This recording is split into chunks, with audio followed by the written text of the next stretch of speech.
we think of slavery like 19th century, plantation slavery. And of course, the term, like I've tried to prove over the past two podcasts, is it's a much wider thing. It does not have a congruent meaning with our understanding of slavery.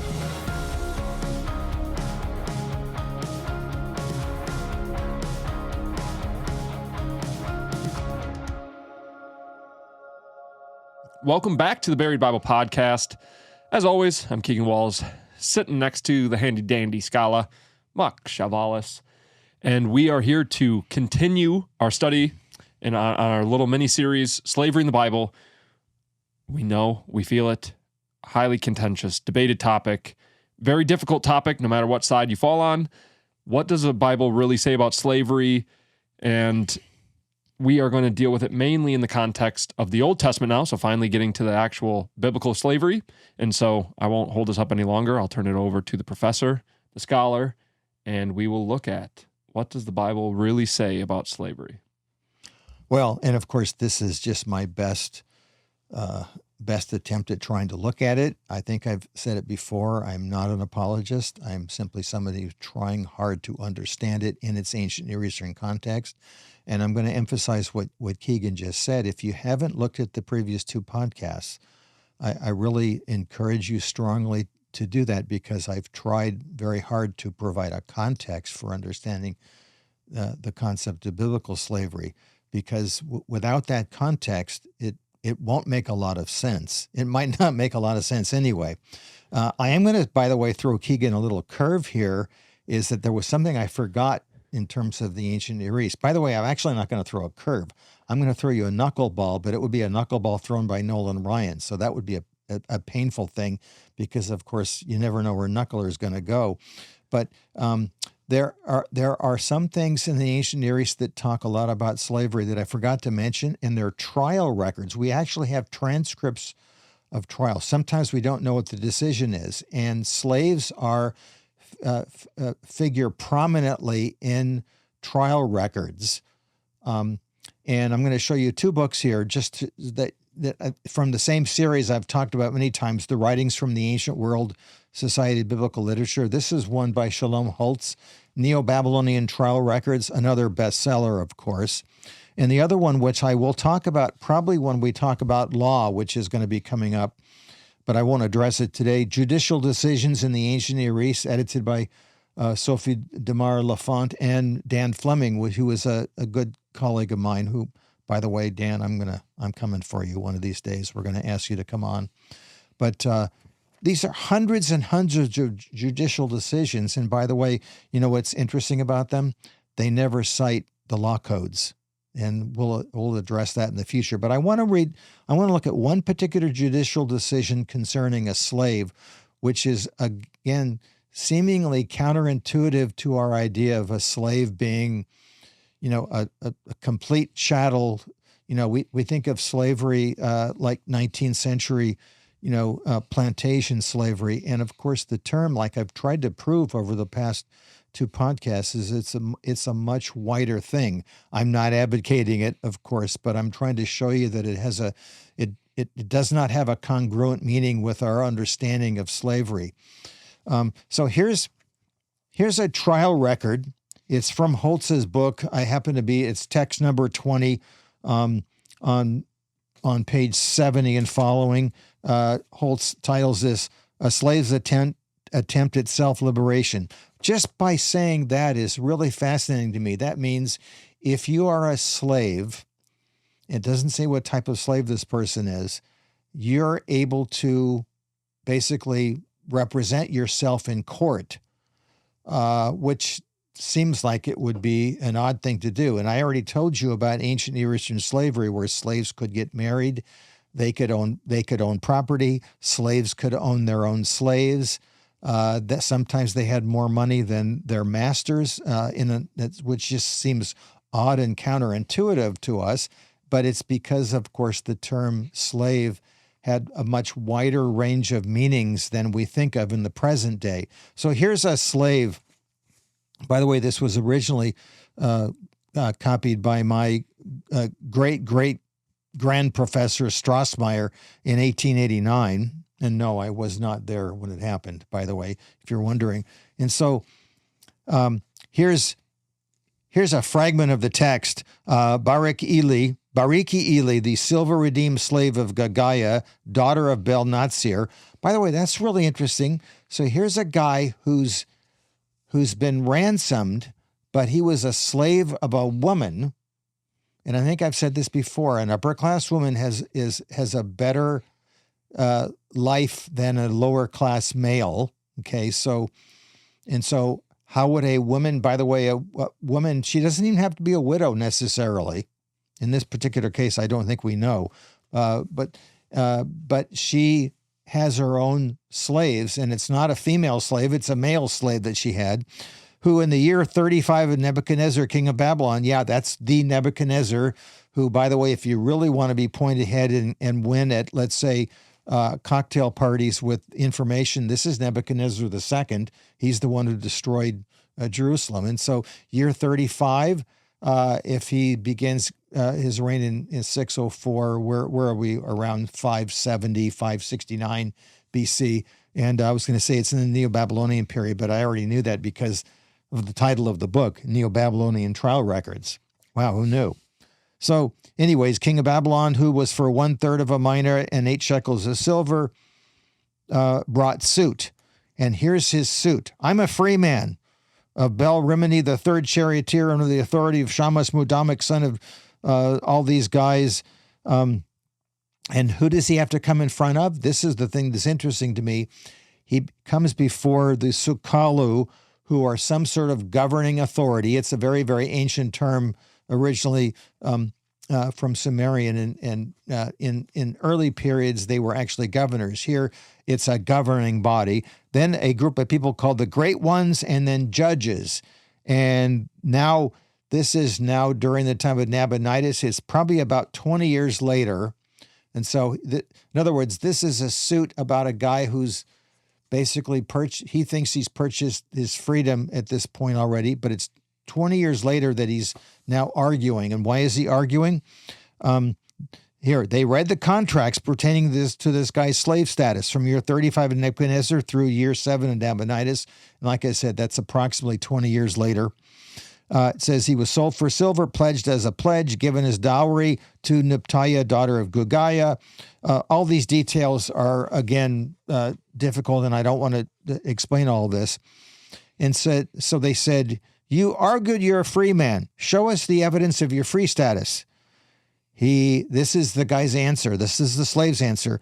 I made 2 escapes from the house of my master. I wasn't discovered for a long time. I was afraid, so I said I'm a free man. Evidence of my free status? Well, I don't have any. But I'm a silver redeemed slave of Gagaya. And then he again repeats the same thing. I was redeemed. I did this, blah, blah, blah. So the great ones heard their testimony. They returned into slavery. In other words, you don't have any evidence of your redemption. You go back to being a slave. He's not punished for running off. He simply returned. And so to me, what is really fascinating about this, and I think it's going to be analogous in the biblical text, is that this guy has the ability as a slave. Now you're thinking, well, he said he wasn't a free man, but he was a slave who now is able to come before the magistrates and argue his case. He just happened to lose his case. And there are more like this, by the way. But to me, it's really interesting. It tells me I better expand my understanding of the concept of slavery. All right, now finally getting into the biblical text, and we're going to see how far we get. I'm going to start, by the way, by sort of summarizing an article in the Anchor Bible Dictionary, which I think I've talked about before.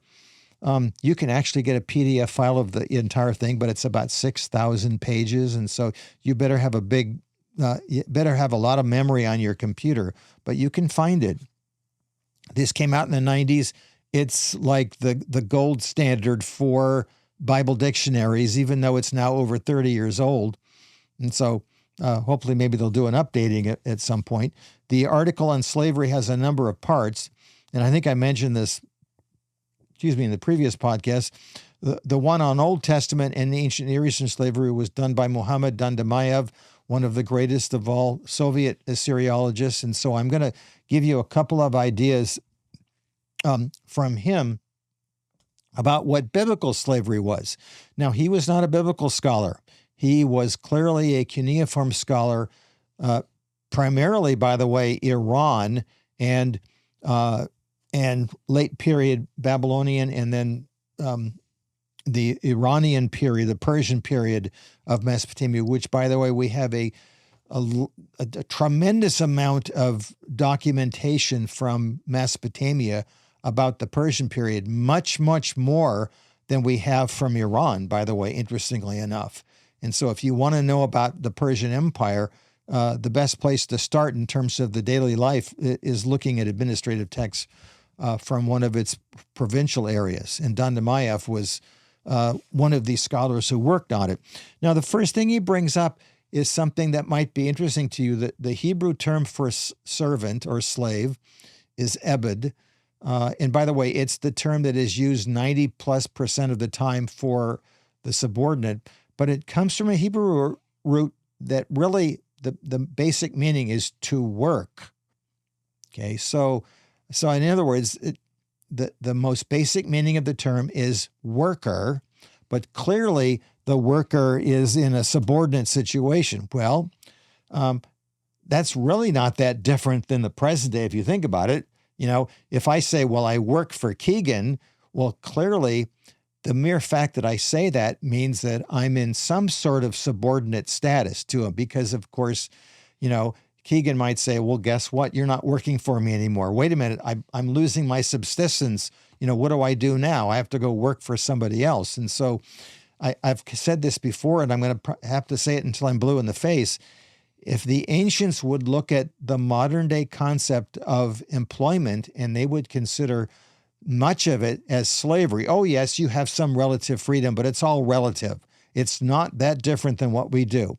Now, of course, as a modern, especially who values freedom, and sometimes I think, you know, I'm valuing freedom over almost anything else, especially, you know, that's the American way, isn't it? You know, I'm going to be arguing, no, we're not slaves. How dare you bring that up? But I'm just going to try to look at this. Quick question. Yes. That. Would the main objection be to that? Yes, similar, like it's similar in terms of the subservience of it, but the fact that I can end it and not get in trouble.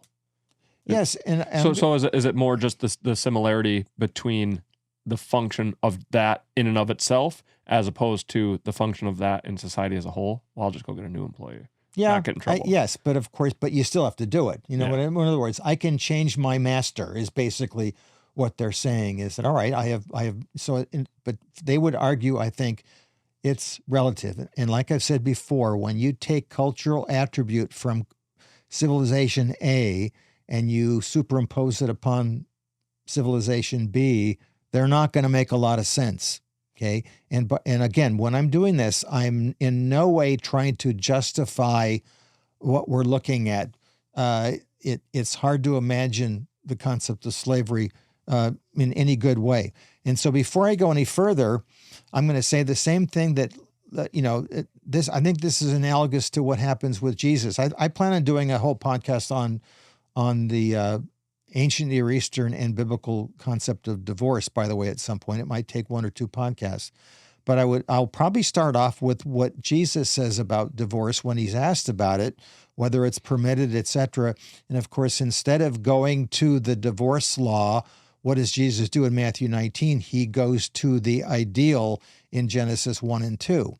And so, in other words, he's going to the root of the issue. He talks about their hardness of heart, and he says, well, wait a minute, the ideal was one man and one woman. And so, in other words, divorce was never in there. And so if you, again, we've talked about it with concept of polygamy and other things, is that, yes, of course, they are there. They are realia. However, the divinely appointed scribes who write this in Genesis 1 and 2 are making the argument that was never the ideal. Okay. And so, and I think that you can say the same thing about slavery. You look at Genesis 1, when God decides to create human beings, it's pretty obvious that it's for his enjoyment and fellowship. He says everything's good. and humans are made to, all of them are made as image bearers, which means they are divine representatives. And what's their purpose? They're given two marching orders: to rule the earth and to procreate. Pretty simple in terms of that statement. And of course, it's not.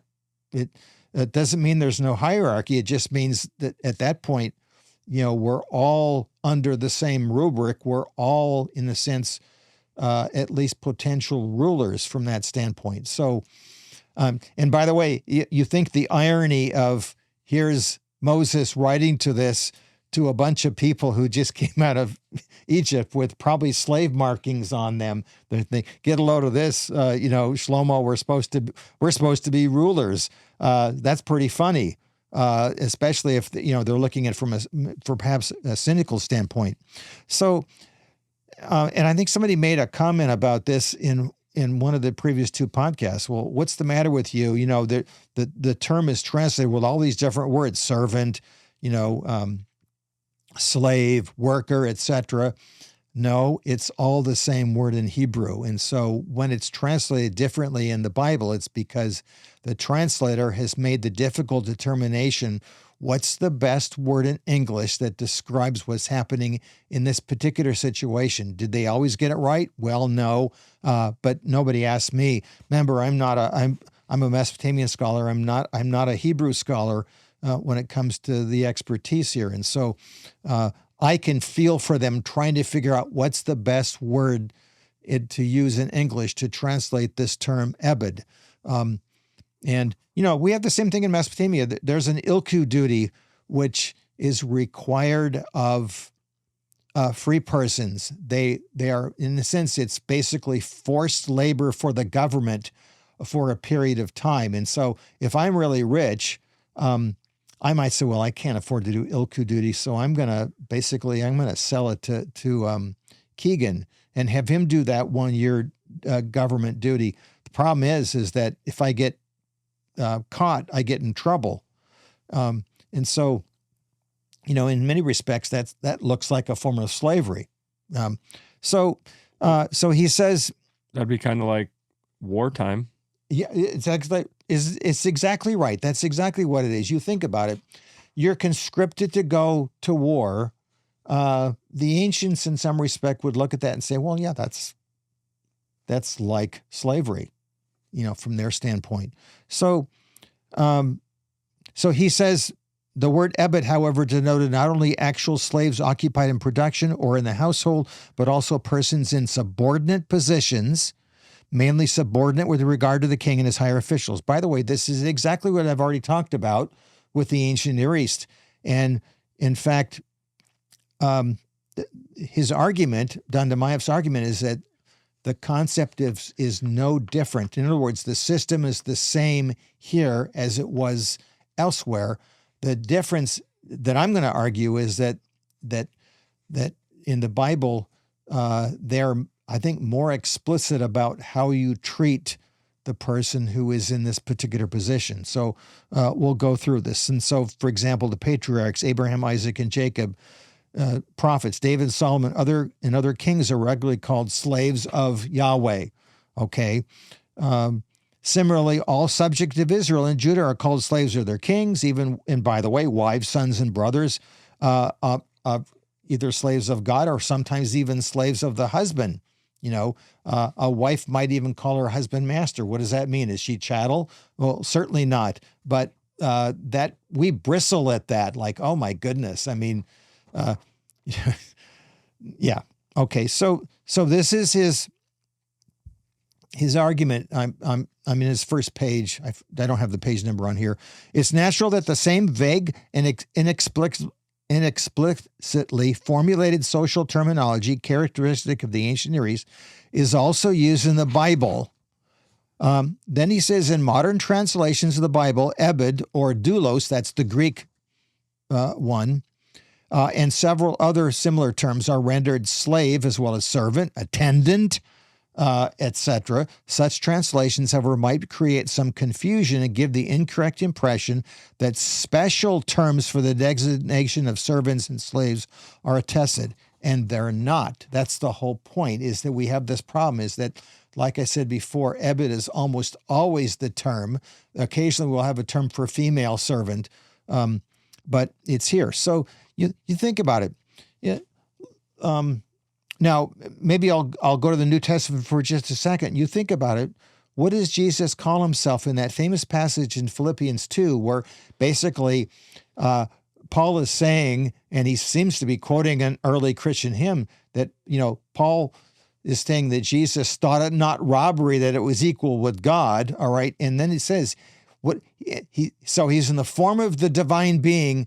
He also is in the form of a bondservant, it says. In other words, well, that's amazing. You think about it. He's equal to divinity, but he's also a bondservant. And of course, theologically, that you think about what is going on there. I have to get theological, but here's God condescending to humanity. Not only does he condescend to humanity, he becomes a slave. And you think of the messianic passage, let's say Isaiah 42:1, behold my servant. No, behold my slave is what it's saying. And that's a messianic passage. And so what does it mean there? Well, maybe you would use the word attendant or servant or whatever. In other words, it's somebody who's in a subordinate position. And then you think of 1 Corinthians 11 when Paul talks about the hierarchy of the universe, God, Christ, male, female. Again, the Messiah is in a subordinate position. Well, the word doulos probably could be used there, which, again, we sort of bristle at. Even saying it just seems so counterintuitive in my part. So let's go to Genesis 24:2 for just a second. I don't think I have to go there. This is the story where Abram, well, he's Abraham by now. He is now going to send his servant, who we think is probably Eleazar, to Mesopotamia to look for a wife for his son Isaac. Okay, it's probably Upper Mesopotamia, and the point is that his servant is probably the guy who had been his inheritor. He's probably second in command, and so he's probably wielding tremendous power in Abraham's estate, but he's simply called a slave. Okay, is he a slave? In other words, does he have the freedom to leave? I don't know. We're not told anything about it. There's no explanation. And as usual, the term slave is not defined for us, and there's probably a good reason for it. They didn't have to. Remember, they're writing to their current audience. They're not writing to us. We're, of course, we're living in a fractured understanding of all this. And so couldn't you just stop and explain what it meant to be a slave? Couldn't you stop in what it meant to be a woman, etc.? In other words, we have these really interesting and valid questions, but the biblical text isn't particularly interested, at least at this point, in answering our queries. And so we're going to have to live with ambiguity. And so, again, when I conclude on this, you're going to be compelled to move this way or in that direction, etc. And again, I may change my mind, tomorrow or next week when I'm given new information, or if I read a new article that moves me in another direction. Then listen to what Dandamayev says. And by the way, this is a Soviet scholar, an agnostic, by the way, looking at this material. So you'd think, well, he probably has an axe to grind. Well, no more than a capitalist scholar would be from his standpoint. He says the nations subjected by the Israelites were considered slaves. They were, however, not slaves in the proper meaning of the term. Well, couldn't you tell me what the proper meaning of the term is? No, but I think what he's, of course, talking about is the modern concept of chattel slavery. Although they were obliged to pay royal taxes and perform public works. Interesting. So now you think of the story of in Joshua chapter 9 about the Gibeonites. We talked about this briefly when I talked about Joshua 10 and whether the sun stood still or not. But what do the Gibeonites do? The Gibeonites trick the Israelites, and what do they say? We'll become your servants. Well, what does it mean? It means basically, we'll become your permanent employees is really what it means. And so what are they required to do? If you look at it in Joshua 9:23, They were reduced to perpetual slaves and were obliged to, in fact, whenever it talks about being a slave, it always talks about what they have to actually do. What is their job? Of course, that's the basic meaning of the term. They were obliged to chop wood and draw water for the altar. Okay, so that's to me really interesting. And so Solomon, of course, took a census of all the people who do not belong to Israel and reduced them to slavery. In other words, they have forced labor. Well, they certainly have relative freedom. In other words, they're not living in people's houses. And of course, this also tells me something about the Israelites and what they considered happened to them when they were in Egypt. And so here's an interesting statement that Don DeMayeff makes. According to the Bible, the Israelites were slaves in Egypt. All right, numerous places. And then if you look at Exodus 1:11, what are they? They were, however, not slaves in the exact meaning of the word. Again, Don DeMayeff, tell me what the meaning of the word is. And we're only obliged, I wish he didn't say only, we're obliged to perform forced labor for Pharaoh. And so in other words, but the term is the same. They were slaves from the standpoint of they were obliged to do forced labor for the Pharaoh. When they weren't doing the forced labor, what did they do? Probably participating in the life of the community, although they, as we can tell, did their utmost to keep themselves separate from the rest of the Egyptians. Okay, so, and even the Babylonian captivity later on, it says that they're to become slaves of Babylon. And what happens when they're slaves? They're forced to do certain laborious tasks. In fact, if you look at Lamentations, even Lamentations chapter 5, various verses in there, prisoners were given no rest. Young men were to grind corn. They stumbled under loads of wood, etc. But they cannot be legally classified as slaves, according to Don DeMayeff, since they were not included in the palace or temple households. And of course, in Jeremiah 29, when God has Jeremiah send the letter to these people, he says, all right, now that you're slaves in Babylon, in other words, you are not allowed to pick your residence. You have to stay there. You're under forced labor. You know what we found in about 400 clay tablets so far that have been translated about the Judeans who are basically slaves? They're mostly upper class. They're performing quite well economically. They're even owning some of their own slaves, and frankly, they didn't want to come home a century later, which is just utterly fascinating to me. So a few other notes before I get here. I want to look at that Don DeMayeff's conclusion about this. Yes, then he says, nonetheless, slaves were not only the object of law. In the fourth commandment contains an interdiction against forcing slaves to work on the Sabbath. In other words, if you've got a slave in the Bible, and we're going to be looking at the legal material, they're not allowed to work on the Sabbath. In other words, they have to stop and worship and honor the king also, interestingly enough. And they're also to be circumcised, which I think, just very fascinating. And so here's his conclusion, by the way, at the end of this. He says, in contrast to so many ancient doctrines, the Hebrew law was relatively mild toward the slaves and recognized them as human beings, subject to defense from intolerable acts, although not to the same extent as free persons. Okay. The early Christian ideology undermined the institution of slavery, declaring an equality of all people in Christ. This is Don DeMayeff, the Soviet scholar. I'm thinking he doesn't exactly have a dog in the fight when he says things like that. And he says it rather matter-of-factly in this context. And so this is the context I want to look at. I want to start now digging into a number of passages. We won't look at all of them, but I want to look at a couple of them in particular, especially Leviticus 25 and especially Exodus 21.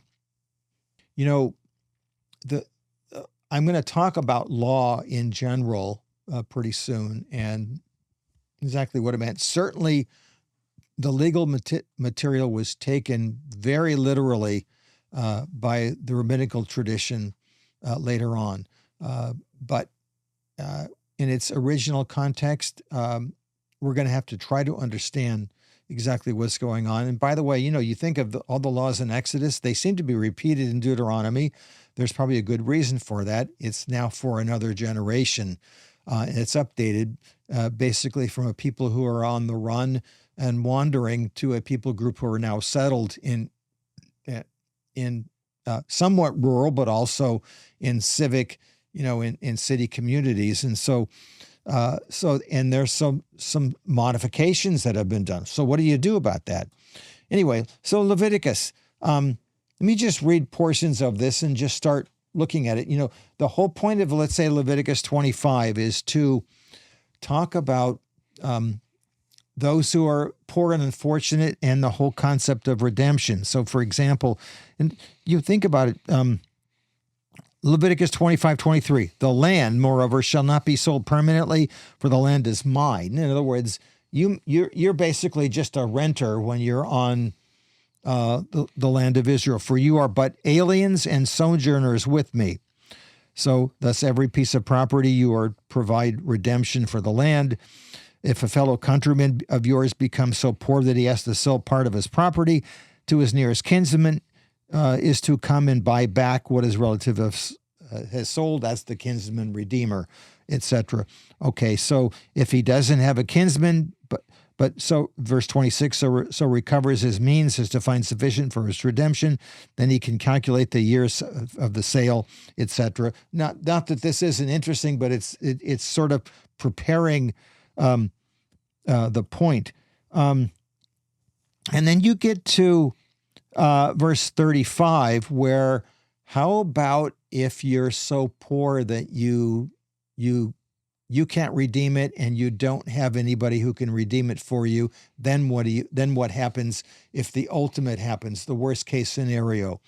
So verse 35, now in case a countryman of yours, and so that means a son of Israel, an Israelite, that means a citizen, okay, of the kingdom of yours becomes poor, and his means with regard to you falter, then you are to sustain him, interestingly enough. So I can't pay you back. I'm in deep trouble, okay? Your responsibility is to sustain me. What does that mean? Well, it's not spelled out. Like a stranger or a sojourner, that he may live with you.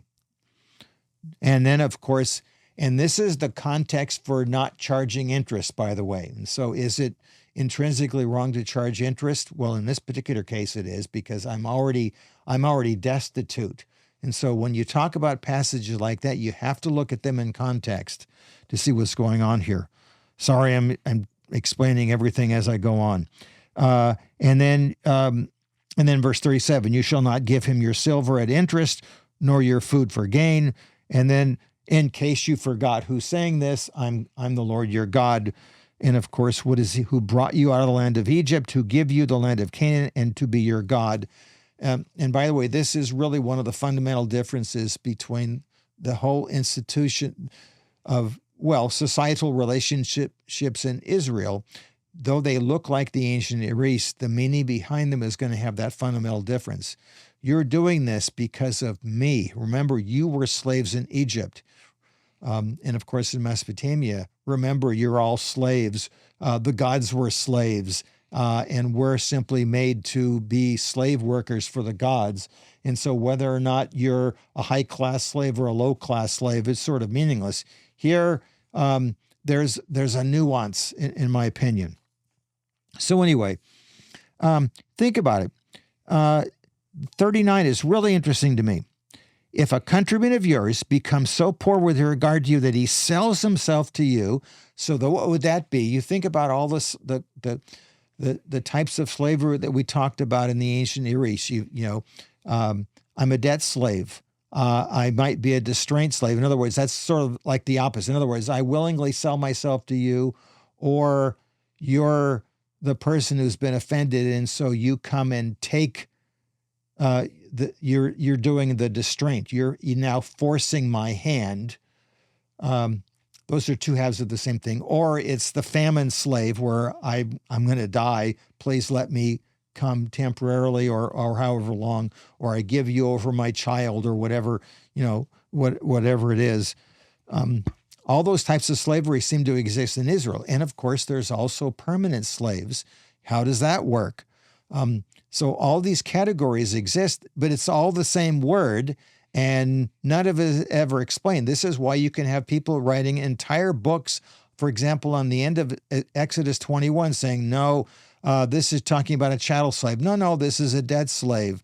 And they're arguing, both of them, very compelling on both sides. You're thinking, well, which one is it? And the answer is the jury's still out. So here, to me, this almost sounds, if this sounds convoluted, if we don't understand, if we simply look at the words that were being said from our 21st century context. So verse 39, if a countryman of yours becomes so poor with regard to you that he sells himself to you, well, that would be slavery, wouldn't it? And then it says, you will not subject him to slave service. And so it's like, wait a minute, that's exactly what I'm doing. No. It's now obviously what it's saying, and everybody understands it except us, is that he's using the same term, but he's using it differently in the passage at each point. And so you're going to be a debt slave, but don't worry, you're not a chattel slave. And then it says, he shall be with you as a hired man. Well, isn't that what a slave is? A worker? In other words, I'm now with you as a hired man. Am I allowed to stop working for you? No. What happens if I do? Well, there's a consequence. Oh, you mean just like today? In other words, quit. You can take this job and shove it. I hate this job. Well, yeah, there's a consequence. Once I do that, I stop getting a paycheck. Who knew? And so again, I'm not justifying this. I'm trying to understand their worldview and how this is all happening. So you don't subject him to a slave service, verse 39, but he's going to be a slave to you. But it's a different type. It doesn't explain it's a different type because nobody needs that explanation. He's a hired man, as if he were a sojourner, meaning a non-citizen. And by the way, do sojourners have rights? We're going to find out that they do. Do slaves have rights in ancient Israel? Yes, they certainly do. We're going to find out. He shall serve with you until the year of the Jubilee. By the way, the term for serve, it's the same word. It's the root word slave. And so you're thinking, well, what's the difference? Well, they understood the difference, but it's all the same word. Yeah. And so he will serve with you until the year of the Jubilee, which is every 7 years. Okay.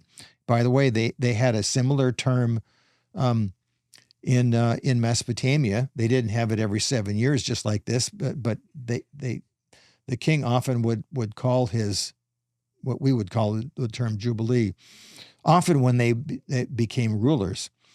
And then it says, he shall then go out from you, he and his sons with him, and shall go back to his family, that he may return to the property of his forefathers.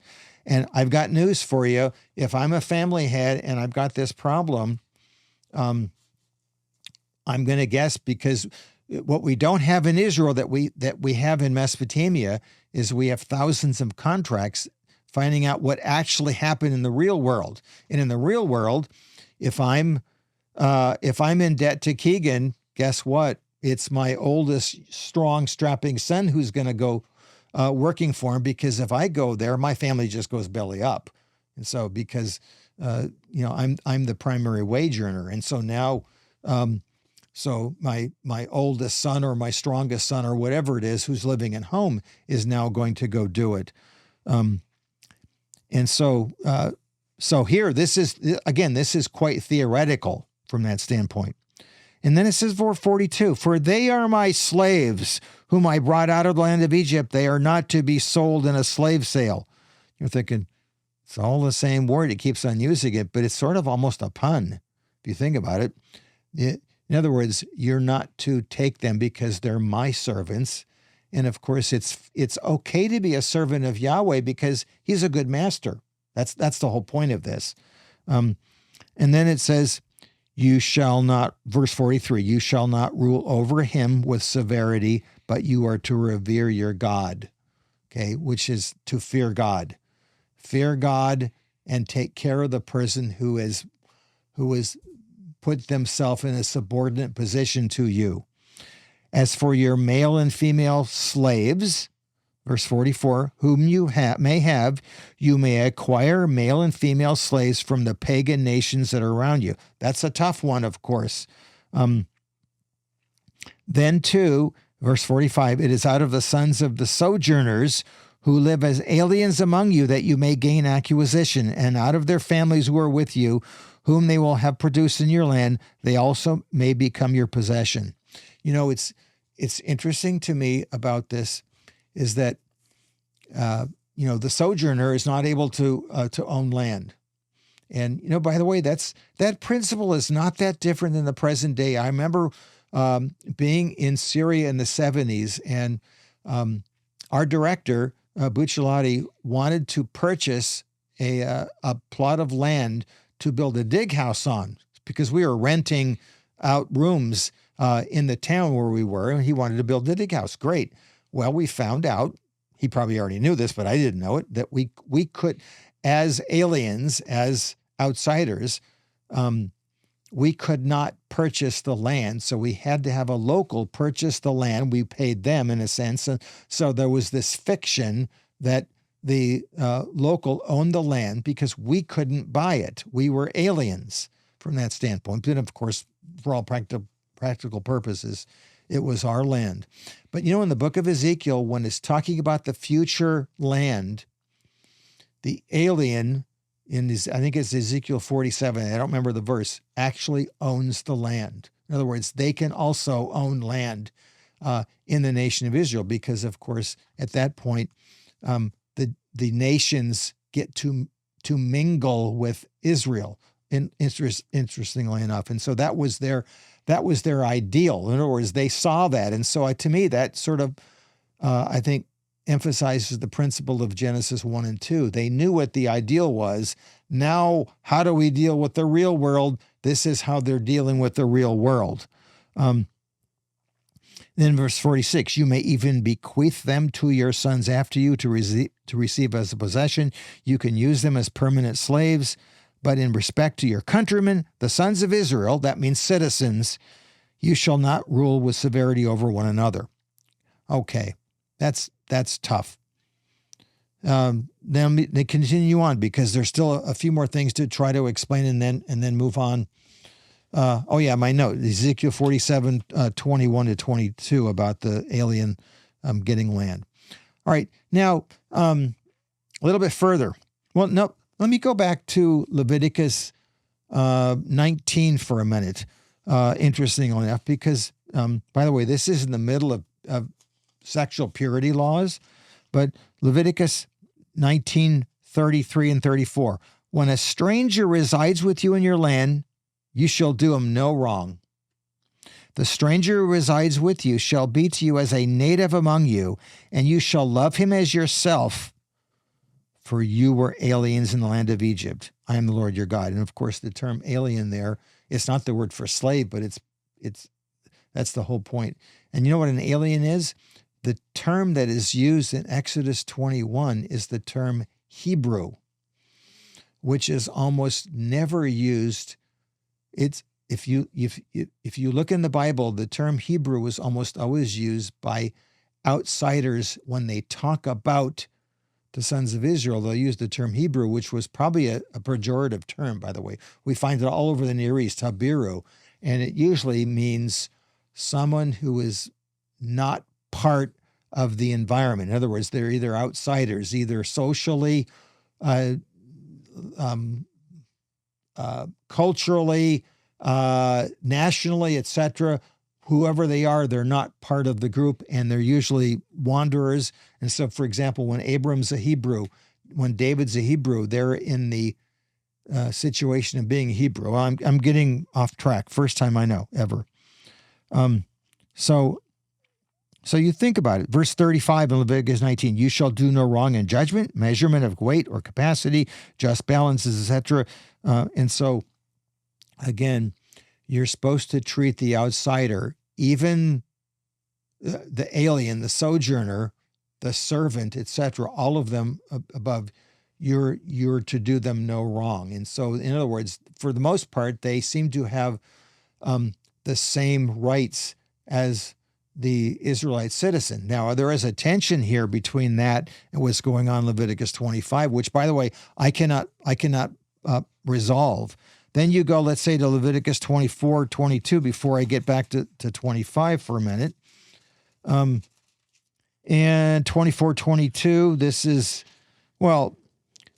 also about the eye for an eye, tooth for a tooth.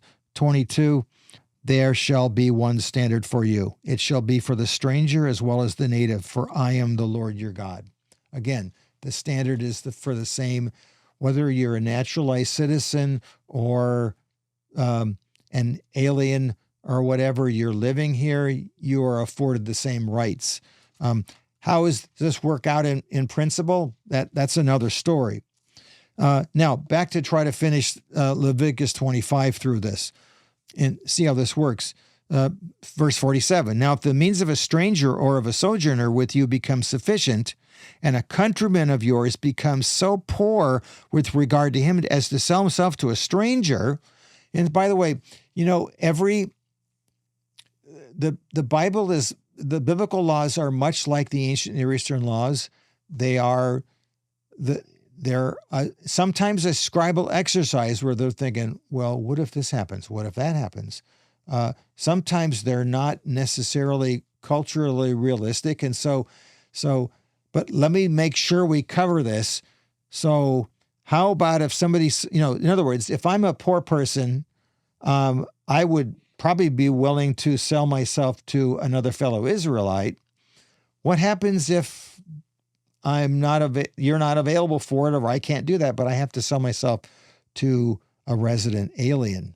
And so then they're thinking of that passage. And so here's the statement about that.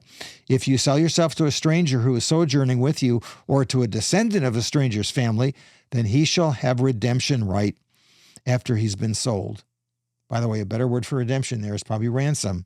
One of his brothers may redeem him, or his uncle's son, etc. So it goes through the whole gamut, is that it's usually the closest living male relative who now has the right or responsibility to redemption, by the way. Or if he prospers, he can redeem himself. Verse 49, he then with his purchaser shall calculate from the year he sold himself. And it goes with and it's interesting. It's like the days of a hired man that he shall be with him.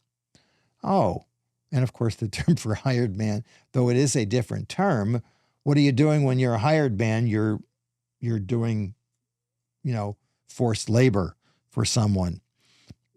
If there's still a lot of years, he'll refund part of his purchase. And then, so it does all these calculations. Verse 53, like a man hired year by year, he shall be with him. He shall not rule over him with severity in your sight. Oh, it keeps on saying that. And Mesopotamia, by the way, I think not to the same degree, but they're also demanding of the fact that a slave has certain rights, by the way, or a hired person or whatever. Because of course, if I've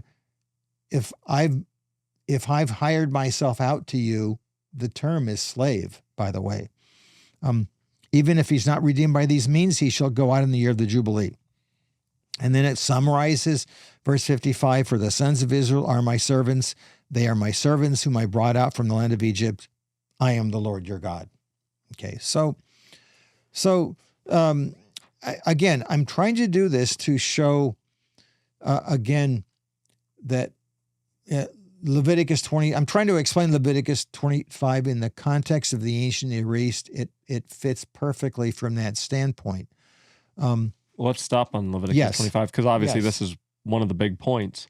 So based on what you read, wouldn't one of the points be, when it's talking about the sojourner coming and them having rights, but because it's a different term there, couldn't the argument be made, well, yes, it's speaking to that category of people as opposed to the actual slave that we see in 25, the foreign slave? Because I think that's obviously, rightfully so, a big point of contention is, okay, even when you read the Israelite person who sells himself to the alien, well, that's still different because it's Israel themselves in this seemingly different set of standards for the foreigner compared to the Israelite? Well, you're going to hate this, but I think that the biblical writers are not nearly as concerned about being precise about their terminology. We would prefer that they were more precise, but they're not. That's why there are so many different scholarly opinions about this, is because the terminology is not precise, especially the term slave. Since the term slave can have so many myriads of meanings, it is nonsensical to us to try to capture the precise meaning in particular categories. But the same thing happens with the term sojourner or alien or resident alien or et cetera, is that they're not clear. But overall, it looks as if whoever you are, whether you're a debt slave, a resident alien, a sojourner, a property slave, you seem to, at least in principle, to have the same rights. And even if you don't, you're not to be abused. That's pretty clear, whatever that means. And so they go over that quite a bit. Can I resolve all of this? No, I cannot at all. Okay, this still looks difficult and ugly. And like I said, when you transfer all of this, let's say in Leviticus 25, and you take it all and you put it in our context, it doesn't work very well because of course, our freedom-loving environment. It's like, wait a minute, this doesn't match well. What do I do with it? Yeah, and I know we'll get to some of those questions. Yeah, because then my next one would be, okay, so then why does the foreigner and that's the main issue, is that permanent slave? Well, they don't get a jubilee. Yeah, that's I think it is implied that they do not get a jubilee. You're right. I'm simply going to say you are correct. Can I explain it? No.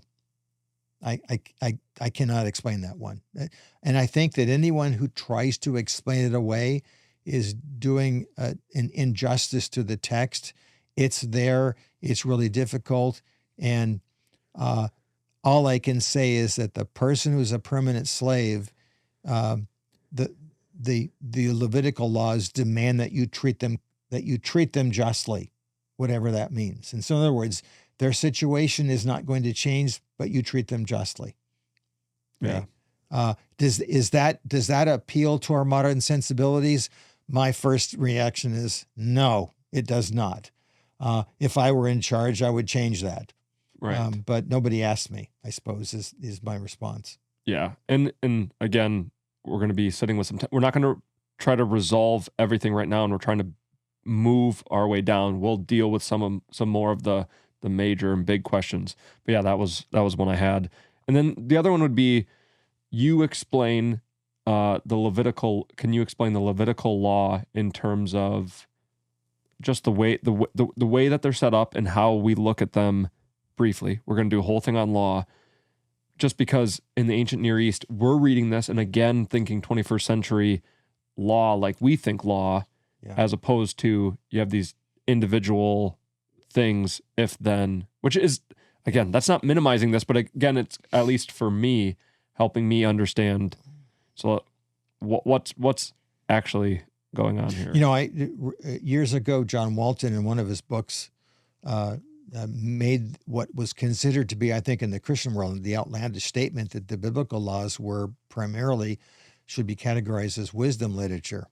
Well, all I can tell you is that wasn't exactly news for ancient Near Eastern scholars, because that's exactly how we categorize the Mesopotamian legal material. They're not codes. In other words, and like I said before, in Mesopotamia, we have contract after contract. We have judicial decision after judicial decision.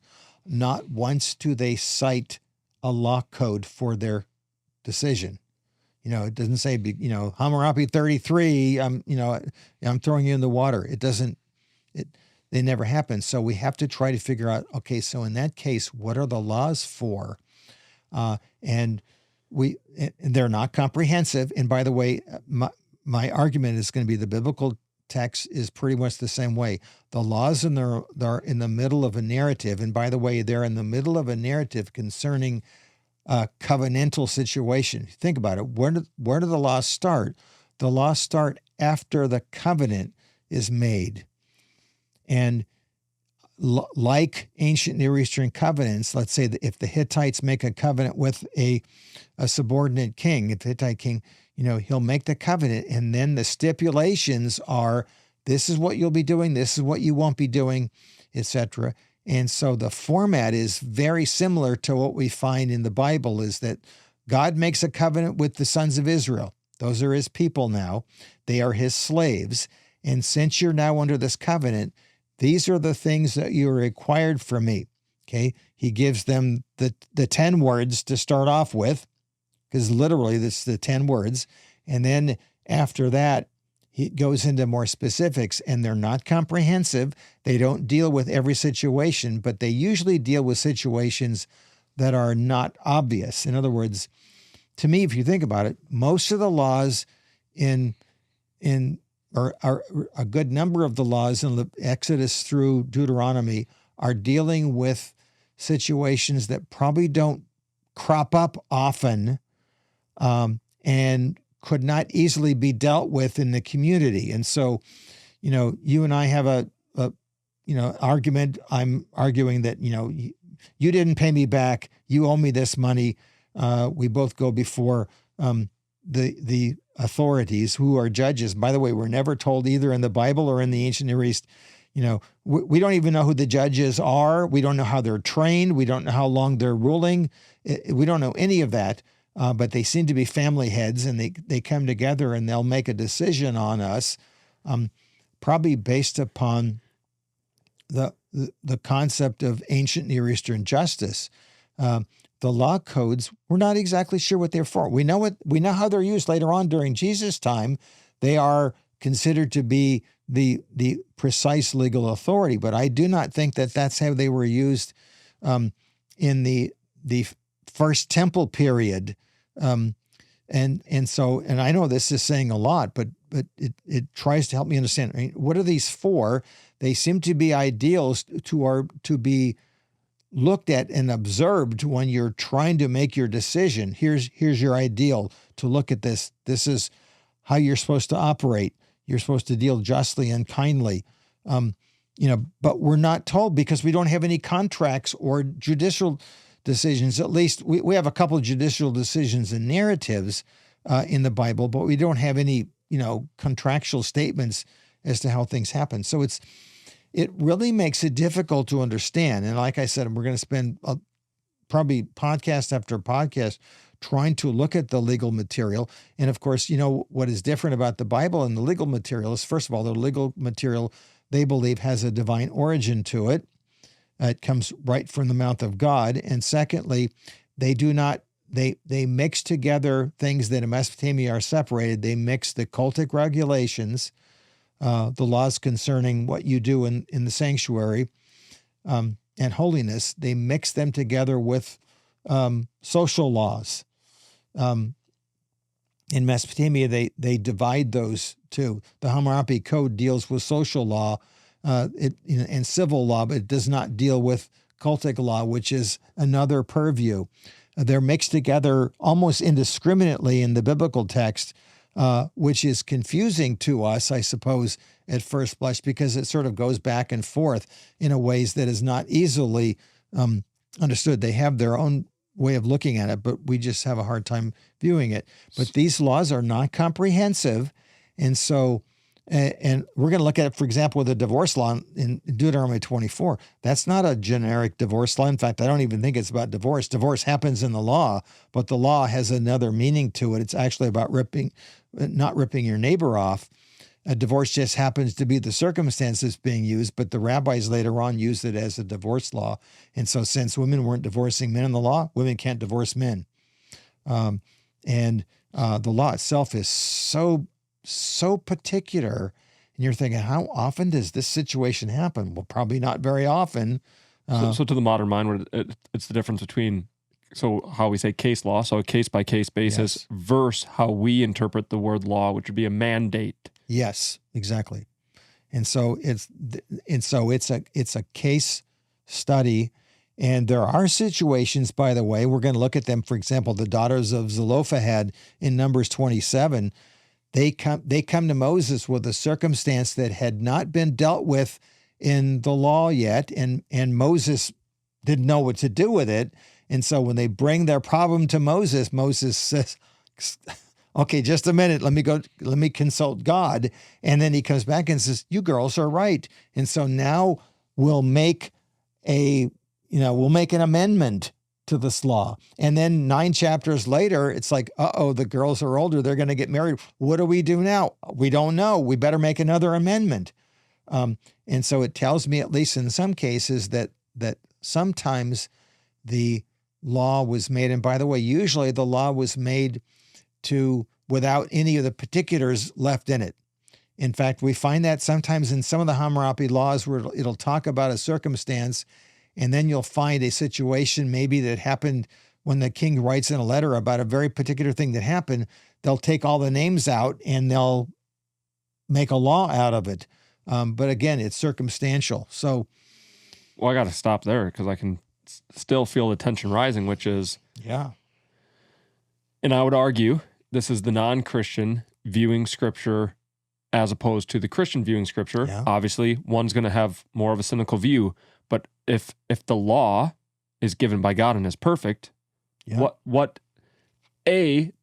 My question, which isn't to somehow pass over Leviticus 20, it wasn't intended to pass over Leviticus 25. Yeah. It's not going to be helpful because even if it's a case by case basis and not a mandate, the fact that it's said and allowed once, rightful issue, they're going to have rightful issue, and then what you said, well, it's amended. Yep. Mm-hmm. Well, if it's the perfect law, well, how can it be amended? What do you mean by perfect? Exactly. Yeah, that's another issue, and so I really think, certainly, because we are New Testament Christians. What does it mean for Jesus to be the fulfillment of the law? What does he do when he's talking to the Jewish leaders? He's talking about what the meaning behind the law is, and so you've missed it. In other words, you're dealing with the letter of the law, but you've missed the whole point of the law, and that was, of course, what does God do with the law? He protects, just like an old Babylonian king is supposed to do.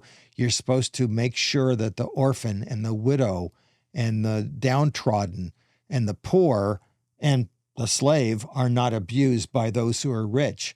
The first law code in Mesopotamia has the same discussion, the Ornama code, about that. And so the whole point of the law is to make sure that the unfortunate are not abused by those who are in power. And so that's the whole point of the law. And so you look at, we already have those 10 words in the 10 Commandments. And the argument now that has been made, I think it was by Stephen Kaufman, and I don't think he's original in this necessarily, but about 40, 50 years ago, Kaufman made the argument that when you look at the law codes from Exodus through Deuteronomy, they are taking each aspect of the 10 Commandments and then expanding upon it in each section. And how he divides it up, he goes into in great detail about that. He may not be right in every case, but the principle, I think, is probably correct, is that the laws in Exodus through Deuteronomy are expansions of the 10 words at each point. And if you look at them from that standpoint, they're by definition not to be exhaustive. And so if you're wondering, what should I do with my neighbor? Oh, go back to the 10th commandment first. That already gives you the principle. And now these are particular cases. Well, my case isn't listed. What do I do? Go back to the principle and figure it out. And isn't there another argument that they do kind of get updated in the sense of like those case laws are for this time, yes, and with like not a new covenant, but it's almost the updated. It's the expansion and the updated for the different. You know what I mean? Like different time period. But that's different exactly king. What Deuteronomy is. Deuteronomy is an updating of the law for a new environment, which has new concerns, a different situation. They're city folk now, a lot of them, and They're no longer wandering. They're now settled. And when we talk about Deuteronomy, maybe I'll try to bring Bill Arnold on and talk about the whole concept of when was Deuteronomy written, who's it for, etc. But the point is, that's a whole different situation. And so you think of the laws in Exodus, a lot of them are duplicated in Deuteronomy. Even the law, even the Ten Commandments are, but with some very slight variations. But they're now being used for a new context, a new environment. Are they overhauled? No, but they are modified for new circumstances. And so to me, from a theological standpoint, this tells me the character of God. God responds to human activity. That, to me, that's the whole point of the Nahum. When it says that God changes his mind, God is now responding to human failing and to human work, and he's responding by making what we would consider modifications to things, but he's doing it usually out of mercy. Yeah. Which has kind of been how I've been thinking about it, which is he's dealing with people in a real context. We've argued the point, the ideal is Genesis 1:1, and bearing with us in sin and brokenness and meeting them in a specific context, which is why then you would see the updated, again, using it loosely, with Deuteronomy and other laws, and then the argument again of not excusing. I think we'll deal more with maybe I'll ask more questions to the argument of, well, how do you rectify that with the Bible in upcoming episodes? But in the same way that the Pharisees and the people get the law wrong, I would argue sometimes I see it happen in this debate of, well, especially when the term is always, and it's the catch-all phrase, and I think it's because it's a hot little keyword, which is it endorses. The Bible endorses. Yeah. I would argue, now if you want to get into a wrestle, I think condone would be, I think if you want to have a more good debate, I think people have used the word condone. I think there's an argument there. Again, it's difficult, but in the same way, they got it wrong because they were looking at the letter of the law and missing the point. Christ coming to fulfill that. That can happen when all of a sudden, the one word here in Leviticus 24 and then this one in 20, when you're nitpicking as opposed to zooming out and understanding it in its biblical context, which again, biblical context is beyond.